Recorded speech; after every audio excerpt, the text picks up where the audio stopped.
যে বিষয়টা নিয়ে কথা বলবো তা হচ্ছে এই যে টকজিবি। টকজিবি বোঝেন তো? আচ্ছা যাক, আর বেগে না বললাম আর কি। যারা কথা বিক্রি করে খায়, তো সেই টকজিবি বললো যাহা 52 তাহাই 53, যাহা আওয়ামী লীগ তাহাই জামাত। ঠিক আছে?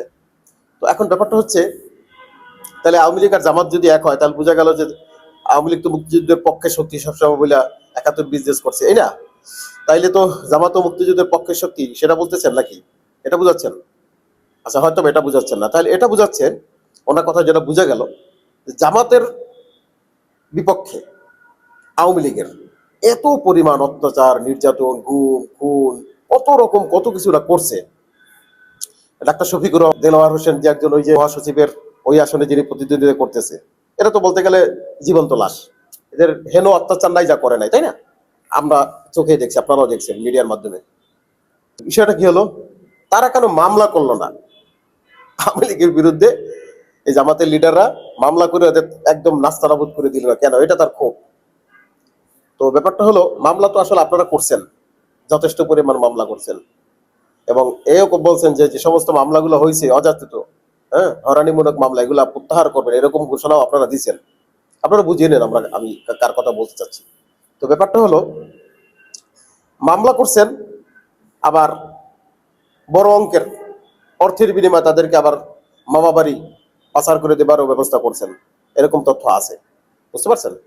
তো হতাশ হয়ে গেছেন আপনারা, সেটা আমরা বুঝতে পারতেছি। হতাশ হবার কিছু নাই। আর রাজনীতি এরকম একটা জিনিস, আপনারা কৌশলের খেলা খেলবেন, খেলে যে জিতবেন সেই দেশ শাসন করবেন। তো দেশ শাসন তো আসলে হাসিনাও করছে, এর আগে অন্যদেরও দেখছি কেমন শাসন করছে। শুধু চুরি ছাড়া, পার্সেন্ট ছাড়া আর তো কিছু পাই না।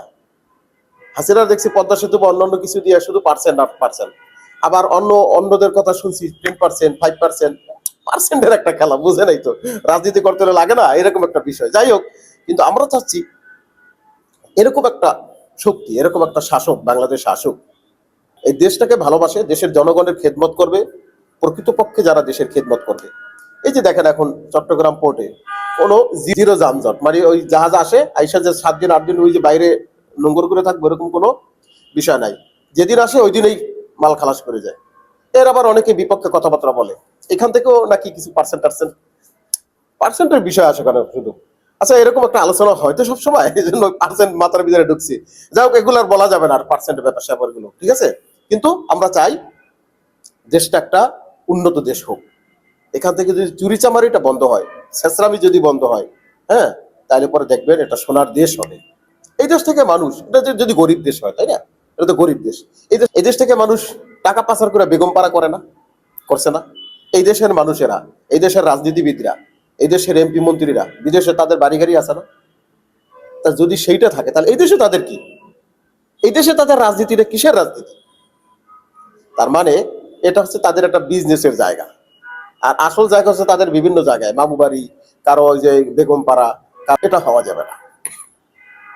দেশের টাকা দেশে থাকবে, দেশে দরিদ্র একদম উধাও করে দিতে হবে, আপনি একদম শূন্যর কোঠায় নিয়ে আসতে হবে। এদেশে দরিদ্র থাকার কথা না। মামলা হামলা করে আসলে বেশি কিছু উপকার হয় না এই জন্য দেখেন, রাসূল সাল্লাল্লাহু আলাইহি সাল্লাম যখন মক্কা বিজয় করছে, রাসূল সাল্লাল্লাহু আলাইহি সাল্লামের উপরে কি পরিমাণ, সাহাবীদের উপর কি পরিমাণ অত্যাচার, নির্যাতন, জুলুম হয়েছে। রাসূল সাল্লাল্লাহু আলাইহি সাল্লাম গুটি কয়েক একদম বিশাল অপরাধী ছাড়া সবাইরে সাধারণ ক্ষমা করে দিছে, তাই না? যেরকম বঙ্গবন্ধু শেখ মুজিবুর রহমান সাধারণ ক্ষমা করে দিছিল না, বিশাল একদম বড় অপরাধী ছাড়া বাকিদের কিন্তু ক্ষমা করে দিছিল, তাই না? তো সেই রকম আর কি, যারা ইসলাম প্র্যাকটিস করে এবং ইসলামী রাজ কায়েম হোক সেটা চায়, তাদের ভিতরে যদি ওই হিংসা, বিদ্বেষ, এই জাতীয় জিনিসগুলো থাকে, তাহলে একটা সুন্দর সমাজ তারা করতে পারবে না।